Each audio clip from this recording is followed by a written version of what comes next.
మునుపు బందిపోట్లు ఊర్ల మీద పడి దోసుకునేది, తుపాకులతోటి బెదిరించి ఇంట్లో బంగారం పైక మొత్తం ముడుచుకపోయేది. ఇక ఇప్పుడు తాళాలేసిన ఇండ్లు ఊడ్చుడు, బ్యాంకులు దుకాణాలకు సూటు పెట్టు నడుస్తుంది. ఈ దొంగలు అప్పుడో ఇప్పుడో దొరుకుతారు, పోయిన సొమ్ము మళ్ళా పట్టుకురావచ్చు. కానీ కనబడని దొంగలతోటి అసలు కష్టం. ఏడుంటారో తెలియదు, ఒక్క ఫోన్ కాల్ తోటి అకౌంట్ మొత్తం మూసేస్తారు. సూటి పెట్టిండ్రంటే పర్తలు వడాల్సిందే, అట్లుంటది మళ్ళా.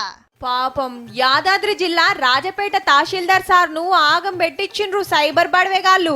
నువ్వు మస్తు పైకం కమాయిస్తున్నావు, ఏడేడ అవినీతి చేసినవో నాకెరికే, మాకేమన్నా ఇస్తే ఇడ్సబెడతాం, లేకుంటే అరెస్టు పక్కా అని ఏసీబీ ఆఫీసర్ల లెక్క ఫోన్ చేసి దమ్కి ఇచ్చిండ్రు.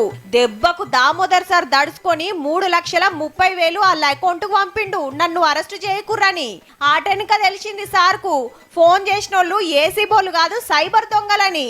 హీగేముంది, ఊరికి పోలీసులకు కంప్లైంట్ ఇస్తే ఎంక్వైరీ నడుస్తుందిగా. తహసీల్దార్ లెవెల్ నుండి అంత అల్కగా ఎట్లా నమ్మిండో, కానీ అరెస్ట్ చేస్తామని బెదిరియంగానే 3,30,000 పంపిండంటే సారు పనితనంగిన మంచిగానే ఉండేటట్టుంది. మరి ఉత్తమ ఆఫీసర్ల కథలు చిన్నగున్నాయా? గద్వాల జిల్లాల ఓ వెంచరోళ్ళు రూల్స్ తప్పిండ్రని నోటీసులు పంపి పర్మిషన్ ఇస్తానికి 3 లక్షల లంచం అడిగి ఏసీబీకి దొరికిండ్రు వీళ్ళిద్దరు. 2 లక్షలకు సెటిల్మెంట్ చేసుకున్నారు. 1.5 lakhs డిపిఓ గారికని, 50,000 రూపాయలు పంచాయత్ సెక్రటరీకని.